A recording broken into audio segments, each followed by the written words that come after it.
Hello and welcome, it's me Andy here and Talking Really, and a very disturbing story that I just seen on gov.uk. It was out today, so 23rd of July, and of course it's involving Liz Kendall. You will know about her. Sam, play our song. Just one more time. Of course. Ding dong, the witch is dead. Witch, oh witch, the wicked witch. Ding dong, the witch is Sam, dead. that's enough.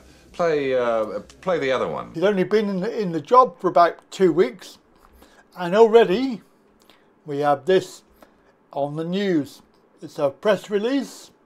She wants to launch a blueprint for fundamental reform and going to be changing the DWP from the Department of Welfare to a Department for Work. That is her plan. So no more.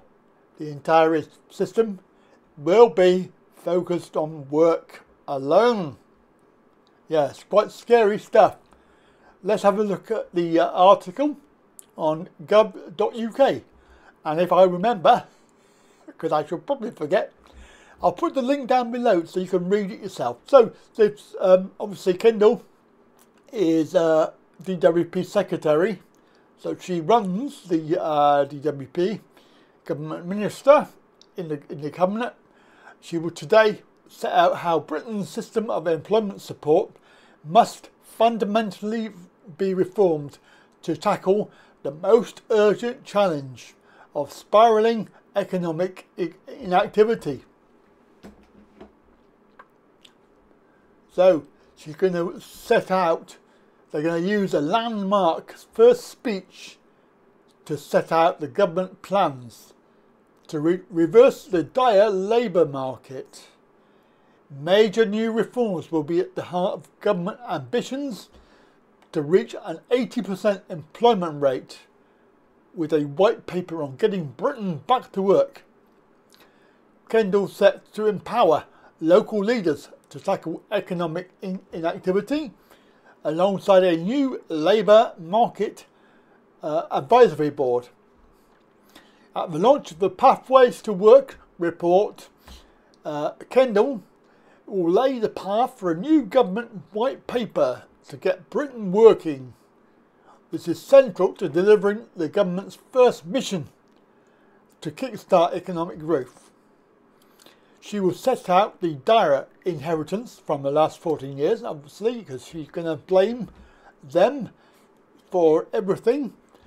Britain remains the only country in the G7 whose employment rate has still not returned to pre-pandemic levels.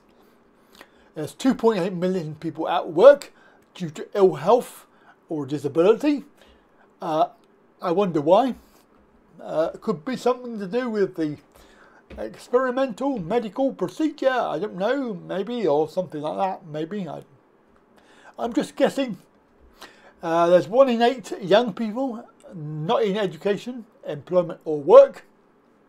Spending on sickness and disability benefits is set to increase by 30 billion over the next 5 years. Of course, there are people who will be worried about that, who are genuinely disabled from birth, for example.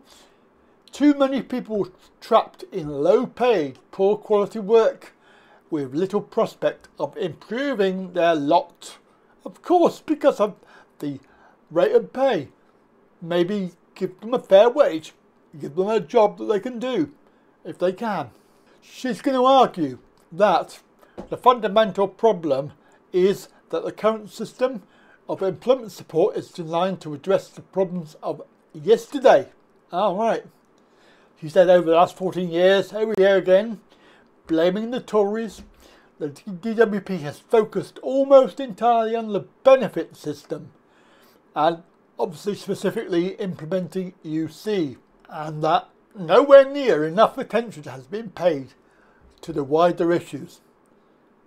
She will call time on the approach of the previous government and instead seek employment opportunities unleashed for all. She wants to reach the 80% employment rate, which I think is quite high. I don't know what it is at the moment, but we'll find that out. I can confirm today that we will empower local leaders and local areas to tackle economic inactivity. We will give local places the responsibility and resources to design a joined up work, health and skills offer. DWP will support local areas, and we will devolve new powers over employment support to catalyse action and change. It does go on a little bit more, which you can read, that the government will, as part of the growth mission, publish a white paper which will build on manifesto commitments of a three-pillared approach.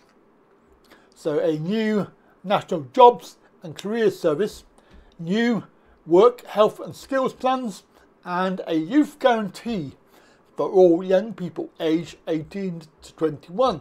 Very interesting times ahead, I think, for Liz Kendall with her plans, and it's going to be pretty much a roller coaster ride for us people who are disabled. Right, so don't forget, give us a like, share and subscribe, and of course your comments down below.